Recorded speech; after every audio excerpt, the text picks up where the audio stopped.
শুধু দর্শক বন্ধু, আপনারা দেখছেন একে নিউজ বাংলা। আর এই মুহূর্তে উপস্থিত রয়েছি কলকাতা হাইকোর্ট। ইরান, ইসরায়েল এবং আমেরিকার মধ্যে চলমান যুদ্ধ চলছে। আর ঠিক এই যুদ্ধ চলার 48 ঘন্টা আগে আমাদের দেশের প্রধানমন্ত্রী মাননীয় নরেন্দ্র মোদী তিনি গিয়েছিল ইসরায়েলে, এবং নেতানিয়াহুর গলা জড়িয়ে তিনি বলেছিল যে ইসরায়েল ফাদারল্যান্ড, ইন্ডিয়া মাদারল্যান্ড। অর্থাৎ তিনি বলতে চেয়েছেন যে ইসরায়েল তার বাবার দেশ। ইরান সর্বদা সবসময় ভারতীয়দের এবং ভারতবর্ষের পাশে দাঁড়িয়েছে। কাশ্মীর ইস্যুতে যখন সারা বিশ্বের মুসলিম দেশগুলো যখন পাকিস্তানের পাশে দাঁড়িয়েছিল, এই একমাত্র ইরান কিন্তু ভারতবর্ষের পাশে দাঁড়িয়েছিল। সেই অবদান বা সেই পুরনো কথা কিন্তু নরেন্দ্র মোদী ভুলে গিয়েছেন। তিনি ইসরায়েলকে ফাদারল্যান্ড বলছেন। বেশ কিছু গোমূত্র পান করা এবং গোবর ভক্ষণ করা ব্যক্তি তারা ভারতবর্ষে নেতানিয়াহু এবং ডোনাল্ড ট্রাম্পের ছবি টাঙিয়ে মালা পরিয়ে এই ইরানের বিরুদ্ধে যুদ্ধ জয়ের প্রার্থনা করছেন। আমরা এই প্রসঙ্গে কথা বলবো। আমাদের সঙ্গে রয়েছেন বিশিষ্ট সাহিত্যিক মানিক ফকির মহাশয়। দেখুন, এটা কি বলবো, আয়াতুল্লাহ খোমেনি, শহীদ আয়াতুল্লাহ খোমেনি কিন্তু মৃত্যুর আগে একটা সাংঘাতিক কথা বলেছিলেন। সেটা হচ্ছে ইসলাম মুখ্য নয়, ইরান মুখ্য নয়, মুখ্য ইসলাম। ফলত আজকে সারা পৃথিবীতে দেখছি, বিশেষত ভারতবর্ষ এবং বাংলায় যেটা দেখছি, সেখানে পলিটিক্যাল নেতারা বলছে ইসলাম মুখ্য নয়, আমার পাওয়ারটা মুখ্য। ফলে এই একটা উলট পুরাণ সারা পৃথিবীর ইসলাম ধর্মাবলম্বীদের মধ্যেও দেখা যাচ্ছে, যে কারণে আজকে ইরান এবং খোমেনির পাশে সেভাবে সব মুসলমান কান্ট্রিকে দেখতে পেলাম না। জানি না আদৌ তারা ইসলাম ধর্মাবলম্বী কিনা। এবং আমেরিকার দাদাগিরি, আমেরিকা যেভাবে ইসরায়েলের মতো একটা একটা একটা শয়তানদের দেশ আমরা কুরআন শরীফে বারবার দেখেছি, আমরা হযরত মুহাম্মদের জীবনীতে দেখেছি যে এই ইহুদিরা তাদের এত অত্যাচার করেছে, মুসলমানদের বিষ খাইয়ে দিয়েছে, মেরে দিয়েছে, কিন্তু কখনো প্রতিশোধ নেওয়ার কথা ভাবেনি, মানবতার কথা বলেছে। যুদ্ধে পরাজিত হয়েছে অপরাজিত সৈন্যরা, বিশ্বনবী তাদেরকে ভালো করে ডেকে তাদের কি শাস্তি দিয়েছে, যে বাচ্চাগুলোকে পড়িয়ে দিয়ে যা। তাই তো মানবতা কি, মনুষ্যত্ব কি, সেটা দেখিয়ে দিয়েছে বিশ্বনবী। তার পদাঙ্গ অনুসরণ করে যারা প্রকৃত মুসলমান, খোমেনি সেরকমই মানুষ যতদূর আমরা জানি।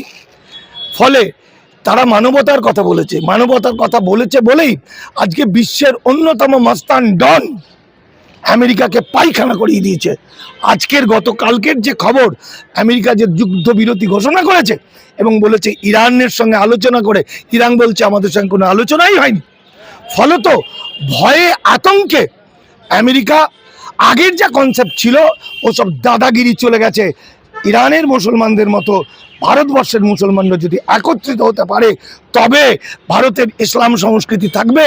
তবে এই যে ভারত সরকার তার ওয়াকফের 80% ওয়াকফ নিয়ে নিচ্ছে, মসজিদ, মাজার, মক্তব, মাদ্রাসা, গোরস্থান ধ্বংস করে দিচ্ছে, কেড়ে নিচ্ছে, তার আইন করে দিচ্ছে, তার বিরুদ্ধে ইসলাম ধর্মাবলম্বীরা মাথায় খোমেনিকে নিয়ে, শহীদ খোমেনিকে মাথায় নিয়ে এখানেও তারা লড়াই করে তাদের নিজস্ব আল্লাহর সম্পত্তিকে রক্ষা করবে।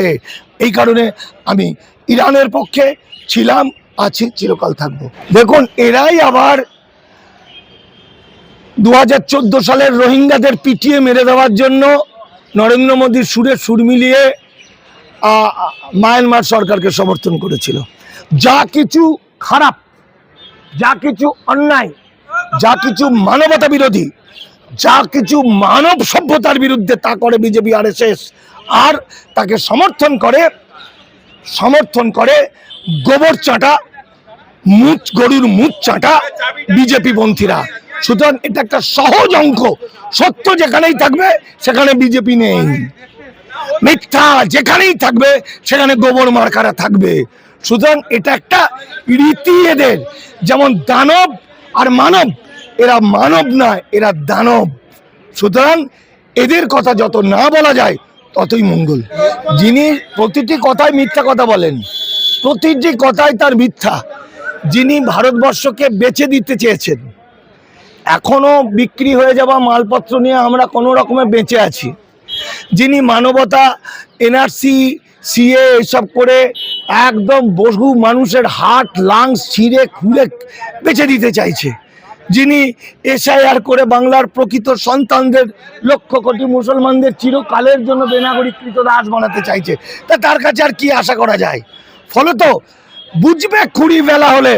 একটা কথা আছে বাংলায় প্রবাদ, এই নরেন্দ্র মোদী, অমিত শাহ, শুভেন্দু অধিকারী, অসীম সরকাররা কিন্তু একদিন বুঝবে তার সময় এসে গেছে। এটার কি বলবো বলুন, রাজনীতির কারণে এরা এদের নিজেদের মা বাবাকেও বিক্রি করে দিতে পারে। রাজনীতি করার জন্য সমস্তটাই মিথ্যা কথা বলবে, যেগুলো কোনো যুক্তিপূর্ণ না, তথ্যভিত্তিক না, যার কোনো ডকুমেন্ট নেই, হ্যাঁ, যা যা অন্যায় সব মিথ্যাগুলো এরা বলে। মুসলমানদের, ঠিক আছে, মুসলমানদের কিছুই নিতে হবে না, তুই বাঁচ দেখি কি করে। এই জুতো পরা থেকে, জুতো থেকে আরম্ভ করে, জামা প্যান্ট থেকে, বাজার থেকে, মাছ মাংস থেকে, খাদ্য থেকে আরম্ভ করে সব কিছুতে এখানে মুসলমান হিন্দু বলে কিছু না, সবই তো মানুষ করছে। ফলত বাংলার ক্ষেত্রে যদি আমরা বলি, মুসলমানদের প্রতি এই অন্যায়, এই অবিচার, এই মিথ্যাচার বলে বলে অশিক্ষিত কিছু গোবরখোর ভক্তদেরকে তাতিয়ে রেখে তারা গেম ওভার করার একটা পরিকল্পনা করেছে, যেটা অনেকটা করে ফেলেছে। ভারতবর্ষে যারা বাস করে অর্থাৎ হিন্দু, মুসলিম, জৈন, খ্রিস্টান, তারা সবাই ভারতীয়, কিন্তু বেশ কিছু মানুষ এই হিন্দু, মুসলিম, জৈন, খ্রিস্টানের মধ্যে বিভেদ সৃষ্টি করে দেশটাকে ভাঙার চেষ্টা করে, সেরকম ইন্ধন যোগাচ্ছে। কি বলবো তাদের উদ্দেশ্যে একজন ভারতীয়? তাদের মুখে লাথি মারতে বলবো, ঝাঁটা পেটা করতে বলবো, আর এছাড়া আর কি বলবো? ঝাঁটা পেটা করো, মুখে লাথি মারো যারা হিন্দু মুসলমান বিভেদ করতে চাইবে। সনাতনী ভাইরা বলছে গরু গোশ খাওয়া যাবে না, গোমাতা আমাদের মাতা, কিন্তু বিজেপির এই যে যত এক্সপোর্ট হচ্ছে বিদেশে, সব থেকে বেশি মোদির জমানায় এক্সপোর্ট হচ্ছে গৌরব সম্বন্ধে কি বলবেন? এই যে সনাতনী যারা বলছে, তার সনাতন ধর্ম সম্পর্কে কোনো আইডিয়া নেই, কারণ সনাতন কোনো ধর্ম নয়, এটা বৌদ্ধদের বলা হতো, এবং বৈদিক যুগে ব্রাহ্মণদের প্রিয় খাদ্য ছিল গোমাংস।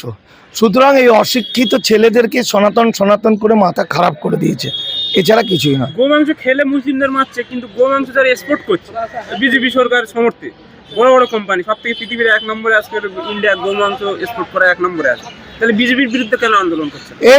এই জঞ্জালগুলো ছড়িয়ে পড়েছে চারিদিকে। কাল বিষাক্ত গোগ্র সাপের থেকেও ভয়ঙ্কর এরা কিছুদিন পরেই বুঝতে পারবে, কারণ এদের আত্মীয় স্বজনরা সব বেনাগরিক হয়ে যাচ্ছে অনেকেই। এখন কান্নাকাটি করছে, কান্নাকাটি করে কিছু হবে না, পাচার চামড়া পাবলিক তুলে দেবে, আর কিছু করার নেই। হরমুজ প্রণালীতে যখন গ্যাস আর তেল বন্ধ করার কথা বলছে নরেন্দ্র মোদী আমাদের বাবা পার করে দেবে, কিন্তু ইরান থেকে স্টেটমেন্ট এসছে যে আমাদের আয়াতুল্লাহ খামেনি মারা যাওয়াতে ভারতে ইন্ডিয়ানরা প্রোটেস্ট করেছে, তাদের জন্য আমরা এক্সপোর্ট চালু রেখেছি। এরা বলছে আমাদের নরেন্দ্র মোদীর জন্য। কি বলবেন? এইসব অন্ধভক্তদের কথা আর কি বলবেন, অশিক্ষিত লোকদের মানে কথা। আমার তো মনে হয় কয়েকদিন পরে মানে মেয়ে দেখতে গিয়ে জিজ্ঞাসা করবে স্বামী বিজেপি কিনা, যদি বিজেপি হয় ও নমস্কার করে পালাবে। বিজেপির ঘরে কোনো ছেলে মেয়েকেও বিয়ে হবে না, বিজেপির সঙ্গে অন্য কারোর বিয়ে হতে পারেনি। এরা মানুষ নয়, এরা জানোয়ার। কোনো সভ্য দেশের সভ্য মানুষ কখনো বিজেপি হতে পারে না, হতে পারে না, হতে পারে না, যদি সে বিজেপির ম্যানিফেস্টোটা পড়ে, আইন কানুনগুলো পড়ে।